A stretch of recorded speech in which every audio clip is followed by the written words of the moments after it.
नमस्कार, D to D news Bharat देख रहे हैं आप सभी के साथ दिवांशु। हमारा चैनल आपके साथ ये वादा करता है निष्पक्षता के साथ पत्रकारिता करेंगे, सटीकता के साथ आपको हर एक खबर दिखाएंगे। हमारा पत्रकार न किसी से कोई तोहफा लेगा, ना कोई विज्ञापन, ना ही करेगा किसी को ब्लैकमेल। हम हमेशा ये कोशिश करेंगे कि हम दबे कुचले लोगों की आवाज़ बने और इस तरह के किसी भी व्यक्ति की खबर नहीं चलाएंगे जो कि भोले भाले लोगों को ठगता हो। इसी के साथ हमारे चैनल का मकसद होगा लोकतंत्र के चौथे स्तंभ को फिर से मजबूत करना। खबर की तरफ चलेंगे। रूस के राष्ट्रपति व्लादिमीर पुतिन का भारत आना केवल एक औपचारिक यात्रा नहीं माना जा रहा है, बल्कि अंतर्राष्ट्रीय हालातों, वैश्विक तनावों और बदलते भू राजनीतिक समीकरणों के बीच यह दौरा एक अत्यंत महत्वपूर्ण रणनीति घटना के रूप में देखा जा रहा है। पुतिन कल शाम दिल्ली पहुंचे और यह उनका वर्ष 2022 में यूक्रेन युद्ध शुरू होने के बाद भारत का पहला उच्च स्तरीय दौरा है। प्रधानमंत्री नरेंद्र मोदी स्वयं एयरपोर्ट पहुंचे और पुतिन का स्वागत एक बेहद अनौपचारिक और गर्मजोशी भरे अंदाज में किया। एक दृढ़ हाथ मिलाते हुए, फिर गले मिलते हुए और तुरंत उसके बाद दोनों नेताओं को एक साथ कार में जाते हुए देखा गया। ये दृश्य दुनिया के लिए एक संकेत था कि भारत और रूस का रिश्ता केवल कूटनीतिक दस्तावेजों तक सीमित नहीं है, बल्कि एक व्यक्तिगत भरोसे, राजनीतिक समझ और ऐतिहासिक विश्वास पर टिका हुआ है। अंतर्राष्ट्रीय मीडिया ने इस स्वागत को एक संदेश कहा। यह संदेश कि भारत बदलते विश्व परिदृश्य के बावजूद अपनी विदेश नीति की स्वतंत्रता और संतुलन को बरकरार रखे हुए हैं। इस 2 दिवसीय यात्रा में पुतिन के साथ 7 और शीर्ष मंत्रियों और उच्च स्तरीय अधिकारियों का बड़ा रूसी प्रतिनिधिमंडल भी आया, जो इस यात्रा को गंभीरता और व्यापकता को दर्शाता है। उनकी यात्रा का विस्तृत कार्यक्रम भारत रूस साझेदारी की लगभग हर क्षेत्र को छूता है। आज सुबह राष्ट्रपति भवन में आज सुबह राष्ट्रपति भवन में राजकीय सम्मान के साथ स्वागत समारोह हुआ, जिसके बाद पुतिन राजघाट जाकर महात्मा गांधी को श्रद्धांजलि देंगे। ये परंपरा है, लेकिन इसका संदेश यह है कि रूस भारत की आत्मा, उसकी नैतिक विरासत और उसके वैश्विक दृष्टिकोण का सम्मान करता है। इसके साथ बाद में जो है सबसे महत्वपूर्ण कार्यक्रम है हैदराबाद हाउस में होने वाला वार्षिक भारत रूस शिखर सम्मेलन, जहां पहले एक समिति प्रतिनिधिमंडल की रिस्ट्रिक्टेड मीटिंग होगी। इसके बाद सबसे महत्वपूर्ण कार्यक्रम है हैदराबाद हाउस में होने वाला वार्षिक भारत रूस शिखर सम्मेलन, जहां पहले एक सीमित प्रतिनिधिमंडल की रिस्ट्रिक्टेड मीटिंग होगी। इसके बाद विस्तृत बैठक में दोनों पक्ष रक्षा, ऊर्जा, व्यापार, प्रौद्योगिकी, अंतरिक्ष, उर्वकर, कृषि, स्वास्थ्य, शिक्षा और सांस्कृतिक सहयोग जैसे विषयों पर विस्तृत बातचीत करेंगे। भारत और रूसी अधिकारियों ने संकेत दिया है कि इस यात्रा के दौरान करीब 25 महत्वपूर्ण समझौतों पर हस्ताक्षर संभव है, जिसमें रक्षा, तकनीकी सहयोग, संयुक्त निर्माण,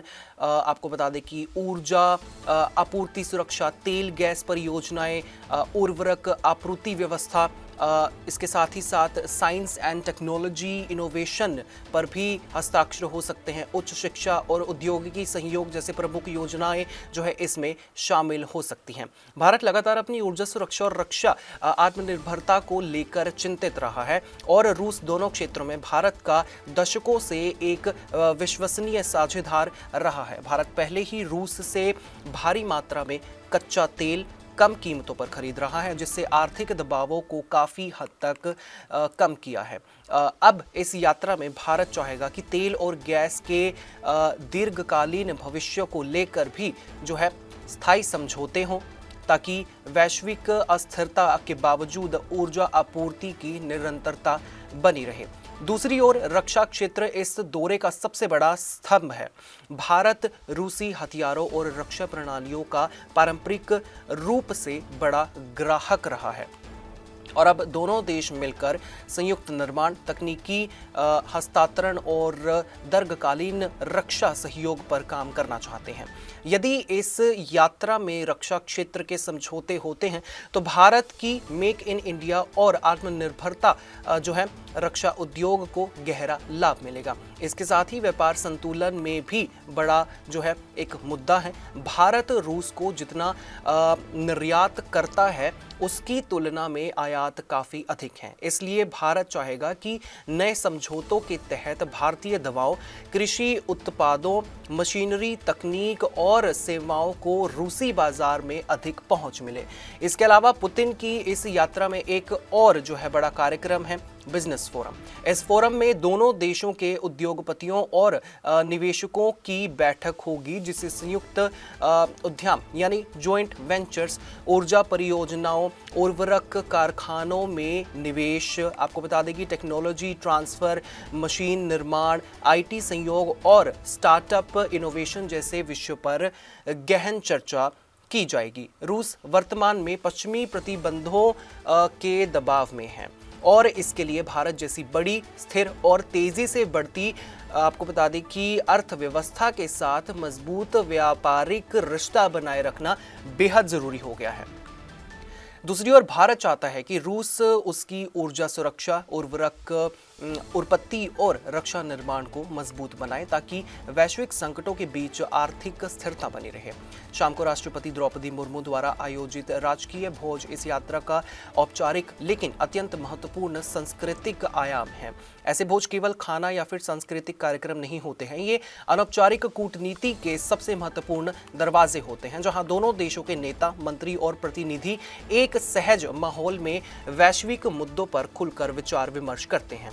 उम्मीद है कि इस बैठक में यूक्रेन युद्ध, पश्चिमी ब्लॉक और भारत रूस संबंधों पर दबाव, चीन रूस संबंध और भारत की इंडो पैसिफिक रणनीति जैसे संवेदनशील विषयों पर भी चर्चा होगी। भारत के लिए ये दौरा विशेष रूप से इसलिए महत्वपूर्ण है क्योंकि दुनिया में आज एक नई ध्रुवीयता उभर रही है। अमेरिका यूरोप का पश्चिमी ब्लॉक, चीन रूस का पूर्व ब्लॉक और इसके बीच भारत जैसे देश अपनी स्वतंत्र विदेश नीति के साथ उभर रहे हैं। भारत साफ संदेश देना चाहता है कि वह किसी ब्लॉक का हिस्सा नहीं है, बल्कि अपने हितों के आधार पर नीतियां तय करेगा। रूस भारत की रणनीति स्वतंत्रता का सम्मान करता है और इसे भरोसेमंद साझेदार मानता है।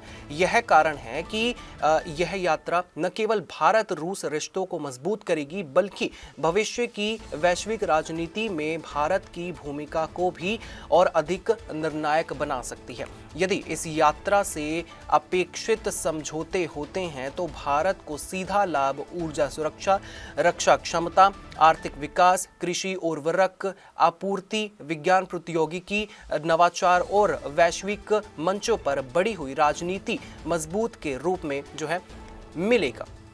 रूस को इस यात्रा से आर्थिक स्थिरता, आपको बता दें कि इसके साथ साथ निवेश आकर्षण, हथियार और ऊर्जा व्यापार में विस्तार और भारत जैसे विश्वसनीय साझेदार का समर्थन मिलेगा। दोनों देशों के लिए ये यात्रा नए अध्याय की शुरुआत के रूप में देखी जा रही है। एक ऐसा अध्याय जिसमें वैश्विक अनिश्चितताओं के बीच स्थिरता, साझेदारी और दीर्घकालिक रणनीतिक सहयोग की नींव और अधिक मजबूत होने वाली है।